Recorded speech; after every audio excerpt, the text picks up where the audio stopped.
Pues hoy vamos a hablar del teorema de Erdos-Séqueres y de problemas relacionados. Este, entonces, el teorema de Erdos-Séqueres, de hecho, es el iniciador de la teoría de Ramsey. La historia está interesante en el siguiente sentido. O sea, ¿se acuerdan del teorema de Ramsey? Sí. Era que si tú coloreas para todo entero R, existe un número R de R, tal que si tú tomas la gráfica completa con R de R vértices y dos coloreas las aristas de dos colores, siempre tendrá una subgráfica KR monocromática, una completa o roja o azul, ¿no? Y ese es el número de Ramsey.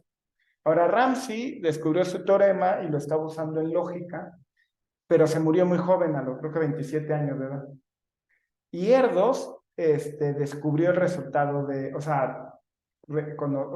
se enteró del resultado de Ramsey y se dio cuenta de la aplicación para combinatoria. Pero realmente el que dio a conocer el resultado de Ramsey fue Erdos en el artículo donde ve el teorema de Erdos-Séqueres. Y, o sea, menciona que fue Ramsey, menciona el teorema de Ramsey, y de ahí inicia todo lo que es teoría de Ramsey. Pero fue gracias a que Erdos descubrió, bueno, o sea, fue al mismo tiempo casi, porque lo descubrió casi al mismo tiempo que Erdos empezó a trabajar en eso. Y Erdos pues, le dio el crédito a Ramsey del teorema de Ramsey. Entonces, pero digamos, el que lo hizo popular o el que le dio a conocer al mundo fue Erdos, ¿no? Y no Ramsey, porque bueno, Ramsey estaba muerto. En fin, entonces, es el teorema de Ramsey. R de R, R3 igual a 6, el ejemplo de siempre, ¿eh? Bueno, que si yo tengo 6 personas, siempre va a haber 3 que se conocen entre sí, otros que no se conocen, quiere decir que si yo tomo K6 y 2 colores de sus aristas, siempre habrá pues un triángulo monocromático, ¿no? Entonces, bueno, también el teorema de Ramsey se cumple para hipergráficas completas y cuando tienen más de 2 colores. O sea, hay teorema de Ramsey cuando tiene 100 colores y hay teorema de Ramsey cuando no tienes gráficas en hipergráficas. En una hipergráfica, pues lo que tienes son vértices y lo que tienes ahora son hiperaristas. O sea, por ejemplo, las aristas pueden ser ternas de vértices y tienes la gráfica completa. Entonces tienes, por ejemplo, la hipergráfica completa serían todas las ternas posibles de vértices y cada una le asignas de 2 colores o azul o rojo, ¿no? Y lo que dice el teorema de Ramsey para hipergráficas es que va a existir una completa monocromática. El asunto con Ramsey para hipergráficas es que cada vez que subes una dimensión en la gráfica, en la hipergráfica, subes una torre de exponenciales. O sea, el número mágico de Ramsey es como 2 a la R, ¿no? Necesitas tener una completa de tamaño 2 a la R para garantizar que siempre existe una completa de tamaño R. Si vas a 3 gráficas, 3 uniformes, entonces es de tamaño 2 a la 2 a la R. Y si te vas a 4 uniformes, es 2 a la 2 a la 2 a la R. Entonces, en cada que aumentas Ajá, el número es enorme. Sí. Pero sirve a veces para dar pruebas existenciales.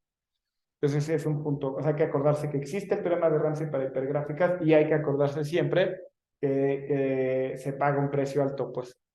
Y es mucho más difícil que el problema de Ramsey, y eso ya es decir mucho. O sea, las cotas son mucho peores. Pero bueno, Erdos y Séqueres demostraron que esto. Ah, sí, ¿cómo va el progreso en el teorema de Ramsey? Bueno, en el artículo que les menciono, que vamos a hablar de geometría, pues hay estas cotas para el teorema de Ramsey, para el número de Ramsey. Por abajo acotado por 2 a la R entre 2 y por arriba por 4 a la R. Y eso fue en 1937. No hubo prácticamente progreso, no hubo progresos en el numerito así de mínimos en todos estos años, sino hasta 90 años después, apenas, o sea, este año, lo bajaron a 4 menos epsilon a la R. Esa fue una gran sorpresa, o sea, eran esos problemas de combinatoria que todos pensábamos que estaba difícil, bueno, está dificilísimo, y ya hemos claro que existe una epsilon tal que es 4 menos epsilon a la R, o sea, es estrictamente menos que 4 a la R. Bueno, entonces ahora el problema original, el de Erdos, decimos que un conjunto de puntos está en posición convexa si para todo X en el conjunto se tiene que X no está en la cerradura convexa de X menos X. Otra manera de decir lo mismo es que es un conjunto convexamente independiente. Y es eso, no sé si este punto, conjunto de puntos está en posición convexa, porque si quito cualquiera de los puntos, lo que me queda la cerradura convexa no contiene ese punto. Entonces, poliedro. Ajá, en R3 sería un poliedro. Siempre es que no hay uno que está dentro de la cerradura convexa de los demás. ¿Ok? Entonces, lo que Esther Klein observó es que si tú tomas 5 puntos en el plano en posición general, siempre va a haber 4 de ellos que estén en posición convexa. Entonces la prueba es muy fácil, porque si tienes 5 puntos en posición convexa, pues ya acabaste. Si 4 de ellos están en posición convexa, pues la cerradura convexa está en posición convexa, pero de hecho hay uno adentro que está en posición convexa, y si tienes 3, pues tomas la línea que pasa por los 2 que están adentro, y entonces de un lado quedan 2 y tienes 4, ¿no? A propósito, no tomé la cerradura convexa aquí, sino tomé este, ya verán por qué. En fin, entonces esa fue la observación que hizo Esther Klein y se la hizo a George Sekeres y Paul Erdos. O sea, les platicó la demostración porque eran amigos, de hecho tenían 18 y 19 años más o menos en esa época. Y entonces Erdos y Sekeres generalizaron esa observación al resultado al teorema de Erdos-Sekeres. Después, George Sekeres y Esther Klein se casaron y de hecho este problema también se conoce en la literatura como el problema del final feliz porque dicen que llegó al matrimonio de ellos dos. Después ellos sobreviven a la guerra y huyen y George Sekeres y Esther Klein mueren, o sea, casi al mismo tiempo, a los 90 y tantos años. Pero bueno, o sea, esto lo hizo Erdos hace 19 años. Entonces, el teorema de Erdos-Sekeres dice lo siguiente, es el análogo de Ramsey. Dice que para toda K existe un número n de K tal que todo conjunto de puntos en el plano de posición general con n de K o más puntos contiene K puntos en posición convexa. Hay pruebas rapidísimas usando el teorema de Ramsey, pero que te dan cotas muy malas. Fíjense, una prueba usando el teorema de Ramsey para hipergráficas es la siguiente. Numeras los puntos del 1 al n, que a cada terna la colorea según su orientación. O sea, si va, por ejemplo, a la izquierda, pues es azul. Y si va a la derecha, pues es rojo, ¿no? Entonces, por Ramsey existe un subconjunto de K puntos con todas las ternas con la misma orientación. Entonces, yo tengo aquí mis puntos, ¿no? Los numero, y ahora cada vez que yo me fijo en las ternas, si por ejemplo el 1, 2, 3, pues va a la derecha, ¿no? Pero por ejemplo, si ahora yo me fijo en la terna, ¿cómo se llama? O sea, las tomo en orden, ¿no? O sea, por ejemplo, ¿cuál sería? 6, 7, 8, esa va a la izquierda. No, perdón, esa va a la derecha y la otra va a la izquierda, ¿no? O sea, si se fijan, hay dos orientaciones. Por ejemplo, 1, 2, 3 va hacia, contrario a las manecillas de reloj, ¿no? Y 6, 7, 8 va al sentido de las manecillas de reloj. Entonces va a haber un conjunto, por Ramsey, tal que todas las ternas van a ir, digamos, en sentido contrario a las manecillas del reloj. Pero es fácil ver que eso pasa si solo si el conjunto de puntos está en posición convexa. Entonces Ramsey implica ¿cómo se llama? El teorema de Erdos-Sekeres. De hecho, ellos lo observan en el artículo, de que el teorema de Ramsey puedes deducir el teorema de Erdos-Sekeres. Pero te da una cota mala. O sea, no es tan buena como la que puedes dar si la haces ad hoc. Bueno, entonces la cota es muy mala. Otra manera de probarlo, también mala, pero es otra idea, es cada 4 puntos, te fijas y dices, a ver, esos 4 puntos hay de dos sopas. O están, los 4 me forman un cuadrilátero convexo, o son 3 puntos con un punto adentro. Cuando formen un cuadrilátero convexo los pintamos de rojo y cuando formen un triángulo con un punto adentro lo pintamos de azul.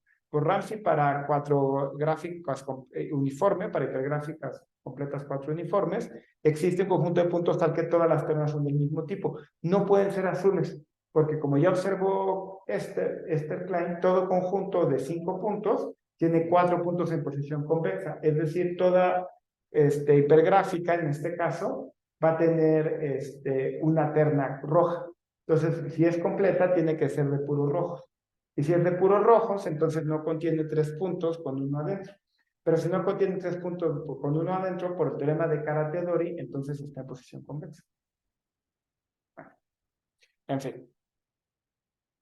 Pero algo interesante de estas demostraciones es que sirven para RD. O sea, porque para RD lo único que tengo que hacer es en R3, entonces tómate todas las conjuntos de 4 puntos y oriéntalos, ¿no? Fíjate cuál es la orientación del order type. O si toma todos los conjuntos de 5 puntos y o bien están en posición convexa o es un tetraedro con un punto adentro. Y la misma demostración te sirve para RD.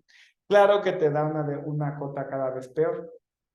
Si quieres dar cotas mejores, bueno, de hecho eso se los voy a hablar después, qué cosas se pueden decir en RD. En fin, pero vamos a ver la demostración que dio Erdős-Sekres, que es la que está más cerca del valor real.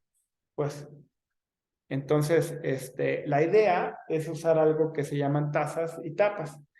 Una taza es un conjunto de puntos en posición convexa, pero que que la parte de arriba, o sea, si ustedes ponen un punto al infinito hacia arriba y un punto hacia abajo, pues va a haber aristas que vean hacia arriba y aristas que vean hacia abajo. Ajá, entonces, una taza está acotada por arriba por una arista, o sea, es como una taza. Y una tapa está acotada por abajo por una arista, como una tapa. ¿Verdad? Esto pues, ¿no? Esta es una taza y esta es una tapa. ¿Ok? Entonces, sea FKL el mínimo entero n, tal que todo conjunto de n puntos en el plano en posición general contiene o bien una K taza o una L tapa. ¿Ok? Entonces es un número hipotético tal que o bien tengo una de estas con K puntos o bien tengo una de estas con L puntos. ¿Ok? Eso es f de KL. Y el resultado, pues se sigue tomando n de K como f de KK, ¿no? Porque pues cualquiera de las dos me sirve. ¿Ok? Entonces vamos a dar una estimación para f de KL. Vamos a mostrar que f de KL es como mucho K más L menos 4, el binomial en K menos 2 más 1. ¿Ok? Vamos a mostrar que este número es a lo más esto. Y por lo tanto, todo conjunto de puntos que tenga más de esta cantidad de números va a tener o una K tapa o una L plus. Bueno, la desigualdad claramente se cumple para K mayor o igual a 2 o L mayor o igual a 2, porque para K mayor o igual a 2, pues es una arista. ¿No? Entonces la desigualdad se cumple y si pones acá el 2, pues esto se vuelve 1, porque esto se vuelve 0, ¿no? Y te queda 2, pues sí. En fin, entonces vamos a probarlo por inducción. Entonces suponemos que K y L son mayores o iguales a 3 y que vamos a tomar un conjunto N un conjunto P de puntos con la siguiente cantidad de puntos, f de K L menos 1 más f de K menos 1 L menos 1. ¿Ok? Entonces, lo que tomo es tomo esta función y le resto un 1 acá y le resto un 1 acá y le resto menos 1 al otro. A la hora que metamos este valor, va a resultar que mágicamente nos da la respuesta, ¿no? Pero esta es la recurrencia que hay que mirar. Bueno, entonces fíjense. Tengo este conjunto de puntos en el plano, ¿ok? Por definición, ¿no? Bueno, vamos a mostrar que este conjunto tiene o una K taza o una L tapa, ¿ok? Fíjense, podemos suponer que P no tiene una L taza porque si no ya acabamos. Como no tiene una L taza, pues ciertamente tiene K tazas, porque perdón, sí, no, perdóname, supongo que P no tiene una L tasa. Y me fijo en el conjunto de... sí, claro, es que estoy usando esto de acá, ¿no? Entonces, me fijo en el conjunto de puntos P para los cuales existe una K menos un tasa que termine en P. ¿Ok? Entonces, todo el conjunto de puntos me fijo en todas las K menos un tasas y me fijo en los últimos puntos de esas K menos un tasas. ¿Vale? Ciertamente existen porque si estoy suponiendo que no hay L tasas, pues tengo al menos esta cantidad de puntos, F menos K menos 1, L. Entonces este conjunto o tiene una K menos 1 tasa o tiene una L tasa. Como supongo que no tiene L tasas, pues tiene K menos 1 tasa. ¿Vale? Entonces me fijo en todos los puntos finales de esas L menos 1 tasas y ese conjunto lo llamo E. Y ahora a P le quito E. ¿Sale? Entonces, como P no tiene K menos 1 tazas, ajá, o sea, como P, si yo tomo los puntos finales de cada una de las K menos 1 tazas y los quito del conjunto, pues el conjunto ya no tiene K menos 1 tazas. ¿Vale? Entonces, P menos E es como mucho F menos KL, FK menos 1L, porque no tiene K menos 1 tazas. Eso quiere decir que E es mayor o igual a N, ajá, menos F menos KL más 1. Es decir, N es mayor o igual a F de KL menos 1. ¿Ok? Por lo tanto, este conjunto de los puntos finales, nada más de los puros puntos finales, o tiene una K tasa o tiene una L menos 1 tapa, tapa, ¿no? Si tiene una K tasa, pues ya acabamos. Entonces podemos suponer que tiene una L menos 1 tapa, ¿no? Pero si tiene una L menos 1 tapa, entonces, fíjense cómo se ve. Esta L menos 1 tapa está formada de estos puntos P, que eran los puntos finales de las K tasas. Ajá. Entonces, hay dos casos, fíjense. Como este es punto final de una K menos 1 tasa, que hay una K menos 1 tasa. Como este es punto final de una K menos 1 tasa, que hay una K menos 1 tasa. Entonces, o bien puedes extender la K menos 1 tasa a una K tasa, o puedes extender la L menos 1 tasa a una L menos 1 tapa. Perdón, una L menos 1 tapa a una L tapa. Y todo depende de este ángulo que se forma aquí.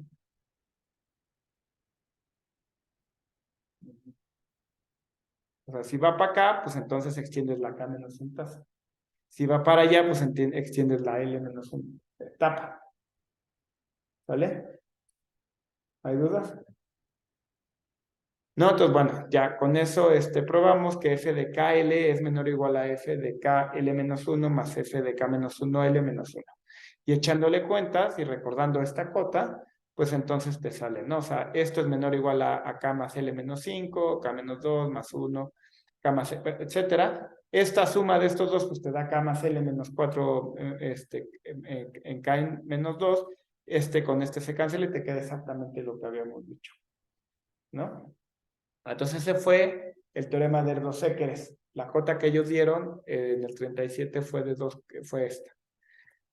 Luego, bueno, esto es más o menos, o sea, asintóticamente 4K entre raíz de K. ¿Ok? Y por abajo, Erdos y Sekers, después en otro artículo dieron un conjunto ¿cómo se llama? De 2K menos 2, de 2 a la K menos 2 más un punto, que no tiene, de hecho, ¿cuánto es? Perdónenme, dieron un conjunto de 2 a la K menos 2 puntos que no tiene K puntos en posición convexa. Entonces la cota andaba entre 2 a la K menos 2 y 4 a la K, esencialmente. Y así se quedó durante muchos años, hasta que Pavel Waltra, la mejora que hizo es bajarle 4, lo convirtió en 5. Y ese fue el progreso que hubo desde el 37 al 98. Y Pavel es buenísimo, pues entonces, no hubo más, o sea, y la gente lo estuvo intentando, pues no es como que nadie le importó eso. Y recientemente, en 2016, Andrew Suk, le dio un súper avance al problema. Esto nos tomó por sorpresa a todos, o sea, nadie esperaba ver esto pronto, pues. Y demostró que 2 a la K más 6K 2 tercios por logaritmo de K. Para una K suficientemente grande. Entonces, ya al menos en el exponente ya sabemos que es un 2. Y ya sabemos que lo que arriba es un K más algo. Y lo que mostró Andrew que es K más, ¿cómo se llama? Algo sublineal acá. Esa fue una gran sorpresa. Y luego Holmsen, Mojarrat, Paj y Tardos mejoraron esta cota a K más o raíz de K lo K. O sea, ya este término que era K a 2 tercios, lo bajaron a raíz de K lo K. Que claro, el gran progreso fue el de Zook, de aquí a acá, eso fue, o sea, fue wow. Y bueno, esos son los problemas ahí que se tienen. De geometría combinatoria es de los más. Ay, se me fue. No me acuerdo. No tiene mucho. Creo que, ya me acordé, sí, lo vi, se me pasó poner la fecha. 2020. De 2020. Sí, eso me gusta de esta área, que son problemas, bueno, no son viejos para el estándar de matemáticas, pero ya tienen, o sea, ya es un problema que tienes 90 años y que de repente hay progresos tan grandes como, bueno, entonces eso está padre, pues. Ok, en RD, nada más para hablarles rápido de RD. El teorema de Équerres implica que todo conjunto de n puntos en posición convexa contiene un conjunto de al menos log n. Yo les había dado pruebas que se valen para RD, pero hay una prueba muy fácil que es proyectar. Fíjense. Entonces, la manera de proyectar es, no es el dibujo, pero tomas un conjunto de puntos en R3, digamos, ¿no? Tomas un punto en la cerradura convexa y pones un plano por debajo. Y desde ese punto trazas rayos a los demás y donde intersectas el plano, ahí pones el punto. Se llama una proyección estereográfica. De la misma manera que habíamos visto que dibujar una gráfica en la esfera es lo mismo que en el plano, es lo mismo en la proyección estereográfica. Entonces, si acá abajo tú encuentras un conjunto de puntos en posición convexa, acá arriba están en posición convexa. ¿Ok? Y tú puedes tomar un conjunto en RD y hacer proyecciones al plano que tú quieras. Pues simplemente vas iterando estas proyecciones. O sea, por ejemplo, en R4 no lo haces con un punto, sino lo haces con 2 puntos. O si lo quieres ver de otra manera, es tomas un punto en R4, proyectas un espacio de dimensión 3, tomas otro punto en esa proyección y proyectas R2. Entonces te gastas D-1 puntos, pero ya llegaste al plano, o D-2, ya llegaste al plano y aplicas el teorema de los Équerres y tienes la misma cota, ¿no? Pero realmente el análogo, o un teorema más fuerte, es usar la primera demostración que les di, que es que existe un conjunto de puntos con la misma orientación. Ajá, porque esa demostración sirve para RD. Yo les recuerdo que cuando les hablé de RD y de orientaciones, les dije que en R3 lo que hacías es que orientabas cuatruplas de puntos, ¿no? Tomabas los primeros puntos y te fijabas en la orientación de esos primeros 3 y el cuarto punto estaba arriba o abajo de ese plano. Entonces, haces lo mismo en R5, orientas los D-1 y divides en 2, etc. Entonces, si tú aplicas la demostración para hipergráficas, la que les di de cada terna, ahora que tomas cada D+1 tupla de puntos y la coloreas según las dos orientaciones que tienen, por el teorema de Ramsey vas a tener un conjunto de puntos arbitrariamente grande, todos con la misma orientación. El todos con la misma orientación significa que tiene el mismo, lo que se llama tipo de orden, o sea, la misma estructura, que ¿se acuerdan cuando vimos la curva de momentos? Entonces, todo conjunto de puntos adentro va a tener una curvita de momentos. Claro que la curvita es muy chica porque, como les decía, pues va a ser una torre de 2 a la 2 a la 2. Entonces, en dimensión D vas a tener log D-1 veces, pero va a ser estrictamente creciente. Ese es realmente, como que si quieres ser más estricto, como que el análogo de posición convexa podría ser, puedes tomarlo de dos maneras, o posición convexa en RD o la curva de momentos. ¿Ok? Bueno. Entonces, Erdos después se preguntó en el 77, 76, no, 70, no me acuerdo, pero ahí lo apunté.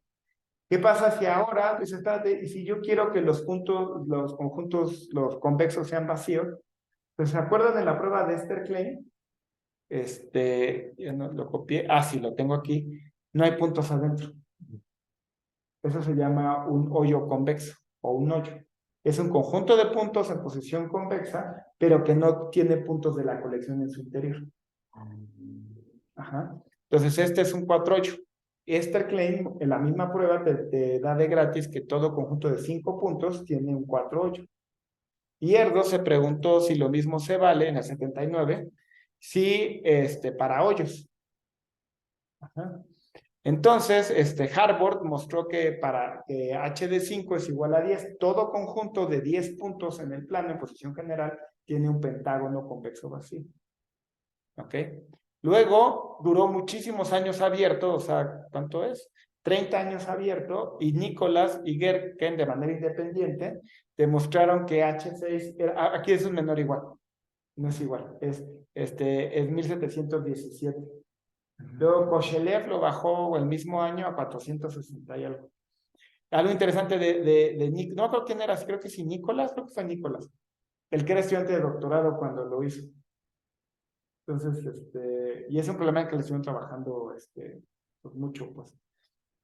Pero quedó abierto desde el 79 hasta 30 años después. Ya sabemos que H6 existe y que es, a lo mucho 400, no sé qué. Overmars, por su parte, demostró que H6 es mayor o igual a 30. Demostró, me refiero a que encontró un conjunto con 29 puntos sin hexágono vacío.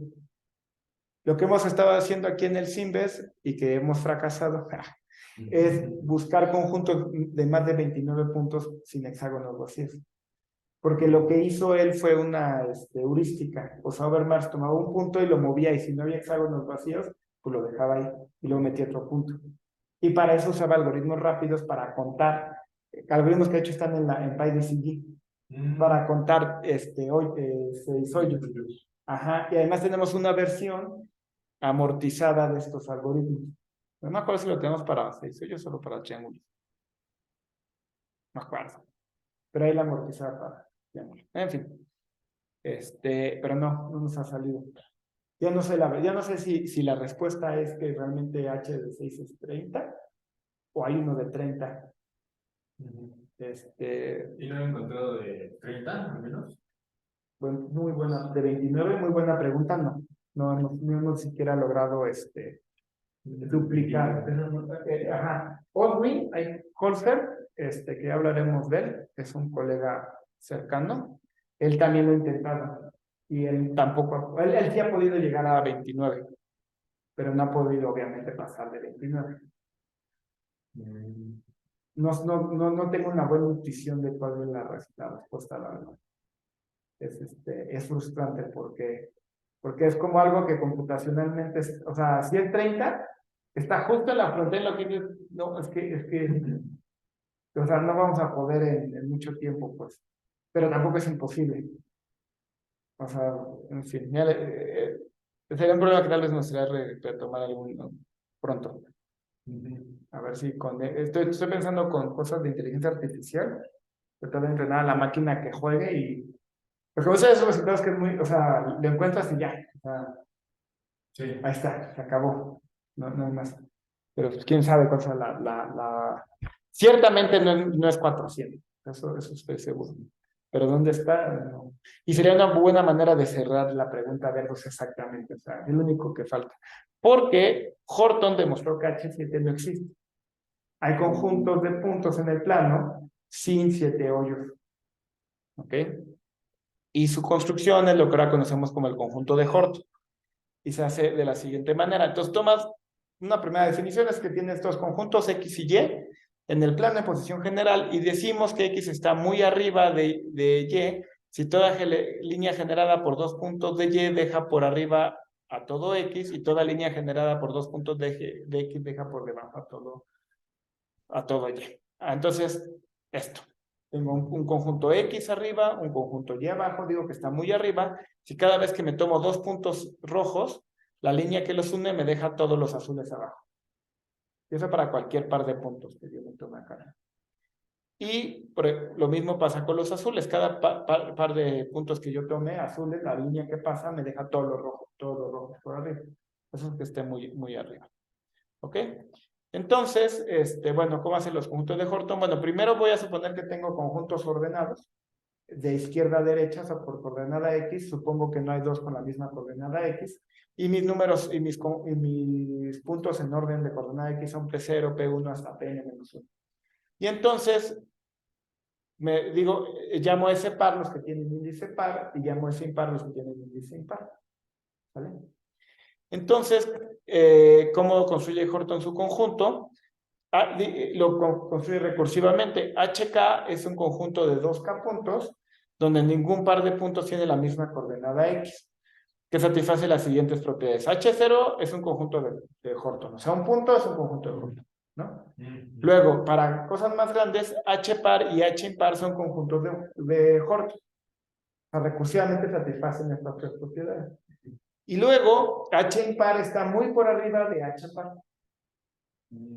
¿Ok? Entonces se ve así, fíjense. Tomo un conjunto de puntos 0, 1, 2, etcétera. Los pares están abajo, muy por abajo de los impares. Pero esta propiedad se vale recursivamente, porque ahora si yo divido a los de abajo, es un conjunto de Horton. Entonces lo ordeno por coordenada X y tengo 0, 2, 4, etcétera. Aquí, ¿cuáles son los pares? Pues es el 0, 4, 8, 12. Estos están muy por abajo de los 2, 6, 10, 14. Exacto, es un zigzag. Y en cada paso se va ampliando. Ahora imagínense que ustedes tienen un 7-8 en un conjunto de Horton. Pues cuando toman un 7-8 en un conjunto de Horton, pues puede caer abajo, todo arriba o en medio. Si cae todo abajo, lo vuelven a mirar y de nuevo, o cae en esa parte abajo, o cae arriba, o cae en medio. En algún momento tiene que partirlo, no es una parte que era abajo y una parte que cae en medio, es un proceso de la recursión.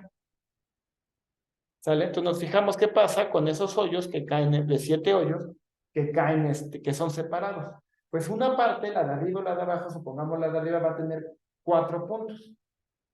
Esos 4 puntos me van a, me forman un conjunto convexo con la siguiente propiedad. Fíjense, como tengo 4 puntos, tomen el segundo punto.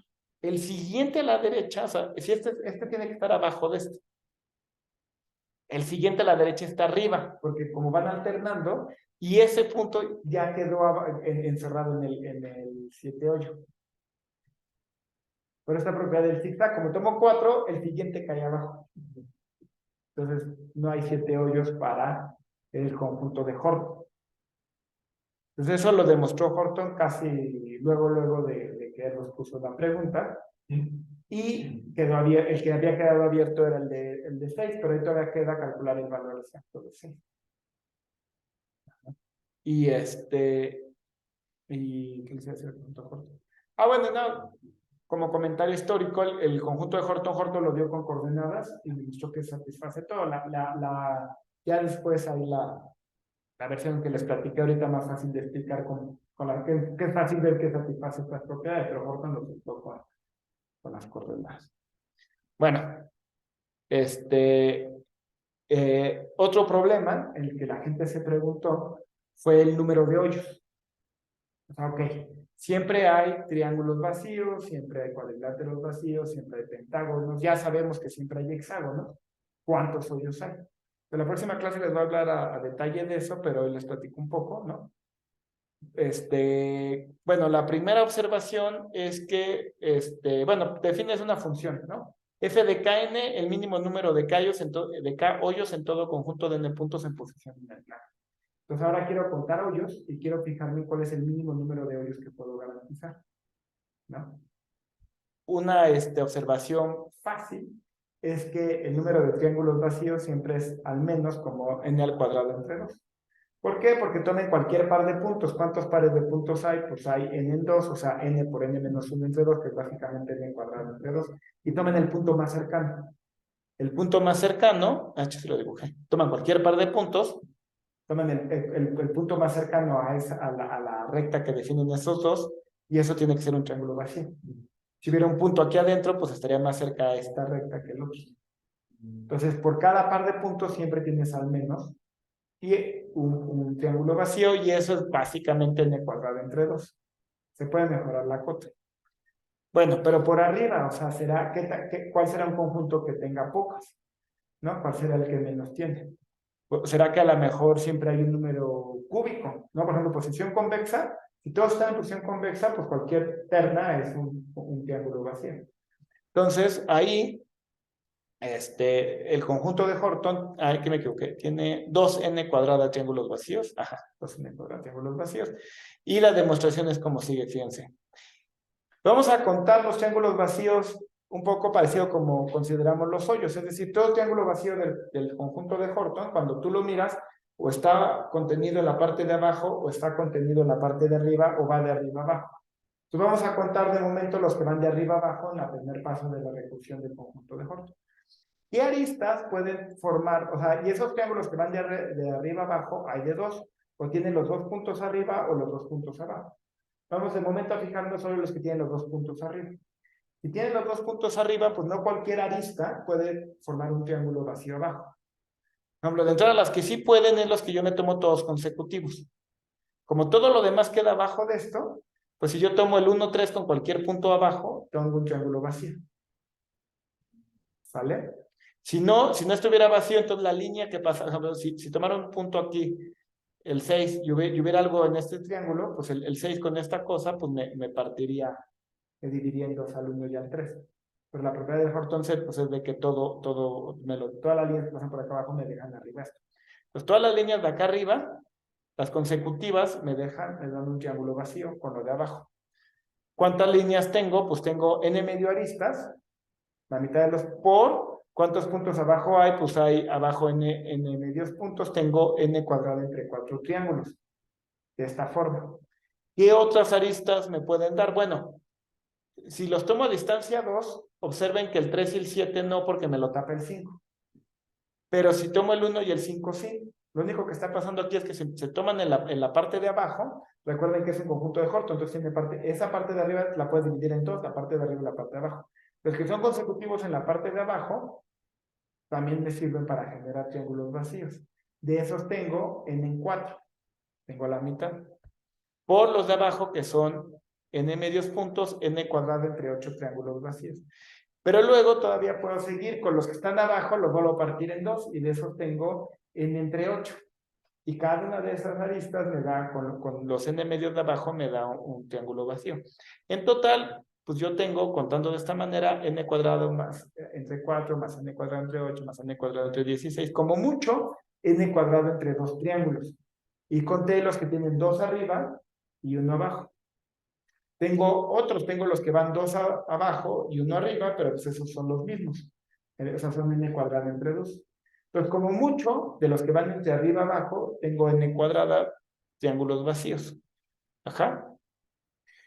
Pero eso me da una recurrencia porque, ¿cómo los puedo contar? Pues tengo t de n, que es el número de triángulos que estoy contando, es n cuadrado los que van de arriba abajo, más los que viven solamente acá arriba, que de esos hay t de n medios, más los que viven acá abajo, que es t de n medios, es n cuadrada más 2t de n medios, y esto se expande a n cuadrada más 2 por n cuadrada entre 4, más 4t de n entre 4, etcétera. Tienes n cuadrada más n cuadrada entre 2, etcétera. Todo esto y te queda 2n cuadrada. Entonces, ahorita estamos entre 2n cuadrada y, ¿cómo se llama? Y n cuadrada medios. Pero las cotas se mejoran y es un problema interesante cerrar ahí la brecha que queda. ¿Qué otras cosas? Por ejemplo, tú te puedes preguntar también el número esperado de hoyos. ¿Qué pasa si tomo un cuadrado y tiro puntos al azar? El número de hoyos esperados es n cuadrado, orden de n cuadrado. Te lo puedes preguntar en RD, donde te preguntarías por tetraedros vacíos. En RD, con conjuntos, con Pavel Baltra inventó hizo una construcción parecida al conjunto de Horton, pero en RD. Y esa construcción creo que no tiene 27 hoyos, algo así. No me acuerdo el número exacto, pero vaya, la misma pregunta pero, la puedes hacer en R3 y hay conjuntos que no tienen, no me acuerdo qué hoyos, pero no hemos encontrado que tengan más de lo que puedes sacar por R2, por ejemplo. Esa es una buena pregunta. Ahí se sabe mucho menos. En RB también, o sea, lo que hizo ese conjunto se vale, entonces esa función de hoyos es finita, o sea, en RD, pero pues ni idea de los valores. Pues. Las preguntas de cuántos hay también se pueden hacer y puedes hacer algo con aleatorios, ¿qué más? Y ya bueno, también otra cosa interesante es que en RD pues ya no se ven iguales todos los conjuntos de 6 puntos en posición convexa, ¿no?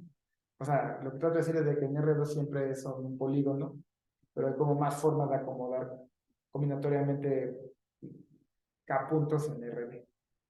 Y ya, eso es por hoy.